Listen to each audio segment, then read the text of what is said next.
এই পিচ্চিগুলারে দেখো, এরা কি স্কিন কেয়ার বোঝে? বোঝে না। স্কিনের যত্ন বোঝে? তাও বোঝে না। এরা শুধু সারাদিন স্কুলে খেলাধুলা করবে, দৌড়াদৌড়ি করবে, এইটাই বোঝে। কিন্তু তবুও শখ স্কুলে অনুষ্ঠানের দিন সুন্দর করে ফুটফুটে হয়ে সাজতে হবে স্কুলে নৃত্য দিবে বলে।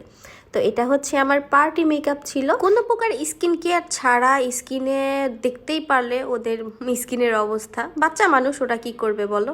তারপরেও খুব সুন্দর করে আমি একটু কেয়ার নিয়েই সাজিয়ে দিয়েছি। আর ওরা তো জুয়েলারি সম্পর্কে সেরকম কিছু জানেও না আর আনেও নি। তো হচ্ছে আমার আইডিয়া মতো আমি ওদেরকে খুব সুন্দর করে সাজিয়ে দিয়েছি। তো আরেকটা পিচ্চি বাবু ছিল, দেখো ওর স্কিনটার অবস্থা কিন্তু আরও খারাপ, যেহেতু পোলাপান এসব কিছু বোঝে না। আর হচ্ছে একটু যত্নে থাকলে বড় হলে এগুলো ঠিক হয়ে যাবে। ওকেও সুন্দর করে সাজিয়ে দিয়েছিলাম পার্টি মেকআপই।